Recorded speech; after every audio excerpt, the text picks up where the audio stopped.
Alhamdulillah, wassalatu wassalamu ala rasulillah Sayyidina wa maulana Muhammad ibni Abdillah wa ala alihi wa sahbihi wa man tabi'ahu wa mawalah. Ashhadu an la ilaha illallah wahdahu la sharika lah wa ashhadu anna sayyidana Muhammadan abduhu wa rasuluhu la nabiyya ba'dah. Allahumma salli ala sayyidina Muhammadin nabiyil ummi wa ala alihi wa sahbihi wa barik wa sallim. Qala Allah ta'ala fil Qur'anil azim wa huwa asdaqul qailin. A'udzu billahi minasy syaithanir rajim. Ya ayyuhalladzina amanu taqullaha haqqa tuqatih wa la tamutunna illa wa antum muslimun. Wa qala ta'ala fi ayatin ukhra. يا أيها الذين آمنوا اتقوا الله وقولوا قولا سديدا يصلح لكم أعمالكم ويغفر لكم ذنوبكم ومن يطع الله ورسوله فقد فاز فوزا عظيما. عباد الله أوصيكم ونفسي بتقوى الله وطاعته فقد فاز المتقون. Hadirin jamaah Jumat yang dimuliakan Allah Subhanahu wa taala. Semua orang senang melihatnya karena dia bersih, karena dia rupawan, karena dia sopan dan santun, karena ayahnya meninggal dan ibunya juga sudah lama meninggalkannya. Orang kasihan melihatnya, maka karena kesenangan hati mereka, mereka sendiri yang memberikan gelar untuknya yang belum pernah mereka berikan kepada orang sebelum dia. Gelar itu bernama Al-Amin, orang yang layak menerima amanah. Amin diambil dari 3 huruf, alif, mim, nun. Dari kata alif, mim, nun muncullah kata amanah. Orang yang mampu menerima amanah disebut Al-Amin. Kita mengatakannya jujur.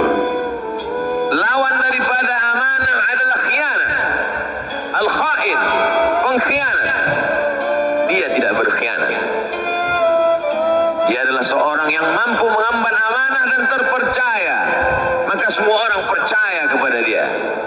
Dari alif, mim, nun juga akar yang sama dengan iman, akar kata yang sama dengan iman, maka iman berarti percaya. Dia adalah orang yang dipercaya karena memang dia mampu mengemban amanah. Kapan kebencian itu datang? Kebencian itu datang ketika dia naik ke atas bukit Safa dan dia berkata kepada semua penduduk Makkah, seandainya aku katakan di balik bukit Jabal Abi Qubais yang besar, gagah, perkasa, tinggi, menjulang ini ada pasukan musuh yang akan menyerang kita, apakah kalian percaya? Semua mereka berkata, shadaqnaka, kami percaya karena memang kami menggelar engkau orang yang dapat dipercaya. Seandainya aku katakan bahwa ada pasukan musuh yang akan meluluh lantah, akan menghantam, membunuh kita, apakah kalian percaya? Mereka menjawab, shadaqnaka, kami percaya. Seandainya aku katakan bahwa aku menerima wahyu dari Allah dan aku diperintahkan Allah untuk mengabarkan kepada kalian yang baik-baik akan masuk surga, yang jahat-jahat akan masuk neraka, percayakah kalian? Disitulah perlawanan datang, bukan dari orang lain, bukan dari musuh, bukan dari lawan. Perlawanan itu datang dari saudara kandung, dari ayah kandung yang masih ada hubungan darah.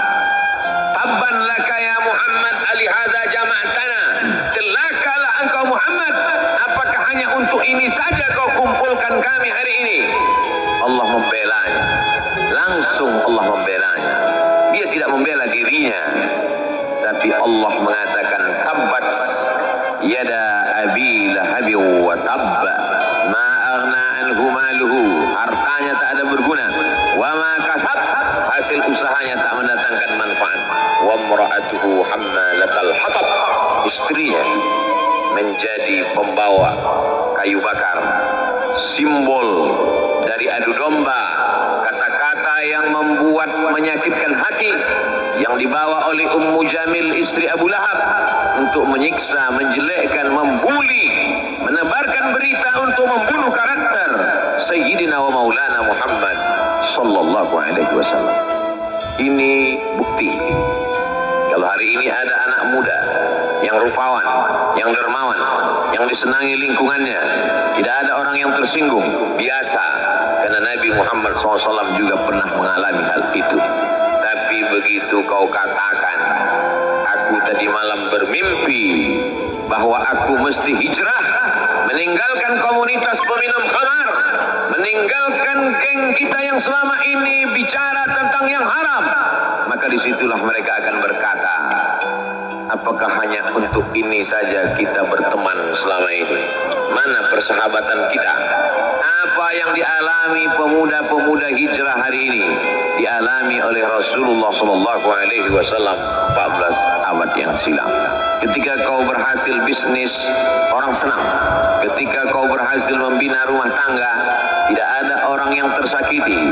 Ketika anakmu lucu-lucu dan kau berada di tengah mereka, tidak terusik kepentingan mereka, tidak terganggu ekonomi mereka, engkau adalah sahabat, engkau adalah teman setia.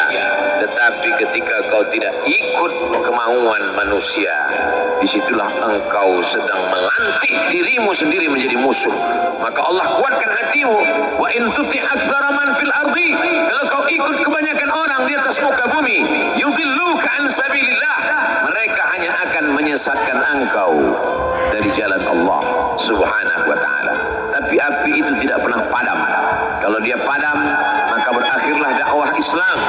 Dia terus bergelora, dia terus menyala, dia terus membakar kemunafikan, membakar kemusyrikan, sampai akhirnya embargo pun tiba. Jangan ada yang mau bergabung dengan kelompok Muhammad sallallahu alaihi wasallam. Jangan ada yang mau berkirim makanan, jangan ada yang mau berdagang, jangan ada yang mau menjalin transaksi. Mereka ingin membunuh secara perlahan-lahan. Jangan beli produknya, jangan duduk bersamanya, jangan berteman dengan dia. Kenapa kamu mau berfoto dengan dia? Kenapa kamu mau bergambar dengan dia? Kenapa kamu masih mau mendengar ceramah dia? Adakah orang yang mengalami hal itu hari ini? Adakah ketakutan-ketakutan dari hamba Allah yang mengatakan Allahu Akbar, Allah Maha Besar, tapi takut ditinggalkan kawan, cemas ditinggalkan sahabat? Maka itu pernah terjadi pada kelompok Sayyidina wa Maulana Muhammad sallallahu alaihi wasallam. Kalau pembunuhan karakter tidak berhasil, maka ada yang lebih dahsyat daripada itu. Mereka tawarkan dunia beserta isinya. Wallahi, demi Allah wahai paman, demi Allah wahai Abu Talib, law wada'u syamsa fi yamini wal qamara fi yasari, andai mereka letakkan matahari di tangan kananku, bulan di tangan kiriku, ala an atruka hadzal amr, supaya aku tinggalkan dakwah ini, aku tidak akan meninggalkannya. Bujuk rayu mulai tiba. Itu terjadi pada diri Nabi Muhammad sallallahu alaihi wasallam. Kalau kau tidak mempan dimusuhi, kalau kau tidak mempan dirangkul, kau akan dipukul. Kalau kau tidak mempan dipukul, kau akan dirangkul. Berbagai macam cara, dari mulai yang paling keras sampai yang paling lembut, dari mulai yang paling lembut sampai yang paling keras, sampai akhirnya tempat bergantung itu hilang, lenyap, musnah. Ada dua tempat bergantung, saudara kandung ayah Abu Talib. Mereka tidak mengusiknya karena dia keponakan Abu Talib. Abu Talib anak Abdul Muttalib, Abdul Muttalib anak Hashim, Hashim anak Abdi Manaf, Abdi Manaf anak Qusay, Qusaylah pendiri Darun Nadwah. Mereka keturunan darah mulia dari Adnan. Adnan menerima tetesan darah dari Ismail. Ismail anak kandung Ibrahim alaihissalam. Jangan ganggu dia, karena dia keponakan Abu Talib. Masih ada backing. Tapi Allah ingin agar hati itu tidak bergantung kepada manusia. Dia buat Abu Talib meninggal dunia, masih ada lagi tempat bergantung. Dia yang dulu ketika kedinginan datang, dia yang menyelimuti. Yang dulu ketika ketakutan datang, dia yang menenangkan. Dia datang menemui Waraqah ibnu Naufal. Waraqah berkata, Namus, malaikat yang pernah datang kepada Ibrahim, yang pernah datang kepada Musa, yang pernah datang kepada Isa, sekarang dia datang kepada suamimu. Katakanlah, jangan takut, jangan cemas. Kalau nanti sampai masanya dia akan diusir dari kampung halamannya, aku orang pertama yang akan membelanya. Karena begitu yang kutemukan dalam kitab-kitab suci yang kubaca, kata Waraqah bin Naufal. Hari itu juga tempat bergantung itu patah. Khadijah menghadap Allah Subhanahu wa ta'ala. Tak lagi ada makhluk tempat bergantung. Tak ada lagi ranting tempat berhinggap. Tak ada lagi batang kayu tempat berpegang. Allah ingin agar engkau berserah hanya kepada Dia saja. Tidak ada makhluk. Bersandar kepada makhluk akan kecewa. Bersandar pada kayu yang rindang akan tumbang. Bersandar kepada benda akan binasa. Bersandar kepada sahabat akan berubah menjadi musuh. Bersandarlah kepada Dia, Hayyun Maha Hidup, la yamut, Dia tak pernah mati. Bersandarlah kepada Dia, Al-Aziz yang Maha Perkasa, Al-Jabbar yang Maha Berkuasa. Itu yang diinginkan Allah dari sosok Sayyidina wa Maulana Muhammad sallallahu alaihi wasallam. Dia pergi, sengaja dia pergi berjalan kaki. Karena kalau dia pergi menunggang unta, mereka sudah mengintai. Dia pasti lari. Dia akan pergi ke tempat yang jauh. Sengaja dia pergi berjalan kaki. Lalu kemudian dia pun sampai ke suatu tempat. Dia berharap mereka adalah orang-orang yang lembut akan yang menerimanya. Tapi dia tidak diterima dengan tala'al badru alaina. Dia tidak diterima sebagai ahlan wa sahlan. Ahlan, keluarga, kau datang kami sambut sebagai keluarga. Sahlan, mudah, kau datang urusanmu mudah. Ahlan wa sahlan. Tapi dia tidak dianggap sebagai keluarga. Dia tidak dianggap sebagai sahlan. Dia dianggap sebagai musuh. Dia dilempar dengan batu. Dia dilempar dengan kayu. Dia dilempar dengan tulang onta. Apa yang dia lakukan? Dia bersembunyi di balik bukit. Dia angkat kedua tangannya. Ilaika ashku dha'fa quwwati. Kepada engkau saja aku mengadukan kelemahanku. Wa qillata hilati, ketidakberdayaanku. Wa hawani bainan nas, aku hina di tengah mereka. Kalau dulu aku ada tempat bergantung, ada tempat bersandar, ada tempat mengadu, hari ini hanya engkau saja ya.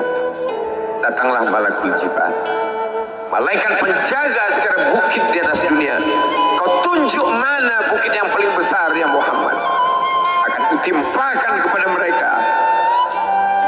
Hati yang luka biasanya akan marah, akan kecewa. Tapi itu tidak terjadi pada Nabi Muhammad sallallahu alaihi wasallam. Apa yang dia katakan? Asallah an yukhrij min aslabihim man ya'budullaha wa la yusyrika bihi syai'a. Ya Allah, keluarkan dari tulang sulbi mereka, keluarkan anak cucu mereka yang akan menyembah Engkau. Tidak ada satupun yang akan mempersekutukan Engkau di atas muka bumi ini. Doanya dikabulkan, hatinya susah, pikirannya kacau, tapi lidahnya tidak berkata-kata kasar. Dia doakan agar anak cucu mereka menyembah Allah. 100% penduduk Taif hari ini bersyahadat asyhadu an la ilaha illallah wa asyhadu anna Muhammadar Rasulullah. Doa orang yang teraniaya, doa orang yang terzolimi. Dia berhenti di sebuah kebun. Ada seorang yang bukan terpandang membawakan beberapa ranting anggur sebagai pelipur lara, penghilang haus, pelepas dahaganya. Ketika anggur itu akan masuk ke mulutnya, dia berkata Bismillahirrahmanirrahim, atas nama Allah. Maka hamba sahaya, miskin, susah, melarat, perantau yang tak punya apa-apa itu heran. Apa yang kau ucapkan? Bismillah. Kau sebut nama Allah ya. Tidak ada satupun orang di kampung ini kalau makan menyebut nama Allah. Siapa engkau? Aku Nabi yang diutus Allah Subhanahu wa ta'ala. Berarti engkau sama dengan orang yang dulu pernah berada di kampungku. Engkau dari mana? Aku dari Ninawi. Ninawi, ya. Di sana ada saudaraku, kata Nabi Muhammad SAW. Di sana ada saudaraku, namanya Yunus bin Matta. Yunus bin Matta adalah saudaraku. Sama-sama hamba yang diutus Allah Subhanahu wa ta'ala. Dia juga diingkari oleh kaumnya. Dia masuk ke dalam lautan, ditelan seekor ikan. Dalam 3 kegelapan, gelapnya tengah malam, gelapnya lautan, gelapnya perut ikan, dia berserah kepada Allah. La ilaha illa anta subhanaka inni kuntu minal zalimin. Begitu cara Allah mengingatkan Nabi Muhammad SAW. Apa yang kau rasakan hari ini belum ada apa-apanya dengan apa yang pernah dirasakan oleh Yunus bin Matta. Mendengar itu langsung saja Addas bersimpuh sujud mencium lutut Nabi Muhammad sallallahu alaihi wasallam. Dia tidak mulia, dia hamba sahaya, dia miskin, dia perantau, tapi dia sempat mencium tangan Nabi Muhammad sallallahu alaihi wasallam. Dia sempat menghilangkan dahaga dari leher Nabi Muhammad sallallahu alaihi wasallam. Pertemuan yang berkesan. Biarlah pertemuan itu sekali, tapi sampai ke lubuk hati. Untuk apa pertemuan yang berulang kali, tapi hanya sampai di tepi bibir kasih. Nabi SAW kembali, dia pulang. Di tengah perjalanan dia mendengar, qul, katakan, uhiya ilayya anna ustama'ana nafarun minal jin. Ada sekelompok jin. Jin itu berkata, inna sami'na Qur'anan ajaba. Kami mendengarkan bacaan Al-Quran ajaba, menakjubkan, ajib. Biarlah manusia menolak, biarlah manusia yang aku dan sombong itu tidak menerimamu, tapi ada satu makhluk yang mau menerimamu. Inna, kami dari kalangan jin, sami'na, mendengar Qur'anan ajaba, bacaan Al-Quran yang mengagumkan, yahdi ila rusdi, yang membuat kami lurus berpikir benar.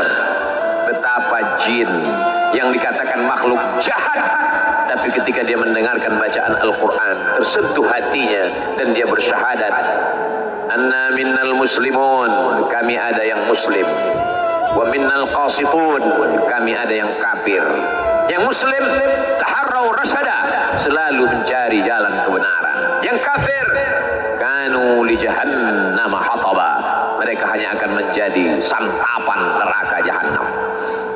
Dia kembali ke kota suci Makkah Al-Mukarramah seperti biasa, sampai akhirnya datanglah malaikat Jibril, membelah dadanya, mensucikan hatinya sampai layak, lalu kemudian dia pun dibawa.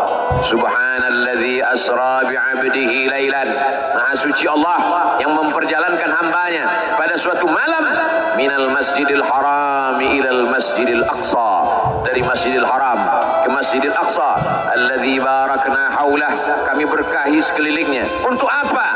Linuriyahu min ayatina, kami ingin memperlihatkan kepadanya tanda-tanda kebesaran kami. Selama ini dia hanya didengar, azab kubur didengar, neraka jahanam didengar, malaikat didengar. Hari ini kami ingin memperlihatkan tanda-tanda itu kepada hamba kami. Jangan bersedih ketika kau didustakan, jangan bersedih ketika kau dibunuh karaktermu, jangan berduka cita ketika tidak ada manusia yang menerimamu, karena sesungguhnya itu hanyalah cara Allah menguatkan hatimu, karena dia ingin mengangkat derajatmu, menempatkan di tempat yang terpuji, memperlihatkanmu sesuatu yang tidak pernah dia perlihatkan kepada manusia yang lain. Dia buat hatimu hancur berkeping agar tidak lagi ada tempat makhluk dalam hatimu, yang ada hanya Allah semata. Ma fi qalbi ghairullah. Pada saat itu mentalmu sudah kuat, layaklah engkau berada di tempat yang terpuji. Kalau ada orang menyakitimu, jangan berduka. Kalau ada tetangga, sahabat, kawan baik meninggalkanmu, jangan berduka lara. Karena sesungguhnya di balik itu semua, fa inna ma'al usri yusra, inna ma'al usri yusra. Idza dhaqat 'alaika dunya faqul ya Allah. Kalau terasa sempit dunia, mengadulah kepada Allah. Idza sa'alta fas'alillah. Kalau minta-mintalah kepada Allah. Wa idza sta'anta fasta'in billah. Kalau minta tolonglah kepada Allah. Iyyaka na'budu wa iyyaka nasta'in. Kepada Engkau kami menyembah, kepada Engkau kami beribadah, kepada Engkau kami bersimpuh sujud, kepada Engkau juga kami meminta pertolongan. Barakallahu li wa lakum fil Qur'anil 'azim wa nafa'ani wa iyyakum bima fihi minal ayati wadh-dhikril hakim wa taqabbala minni wa minkum tilawatahu innahu huwal ghafurur rahim.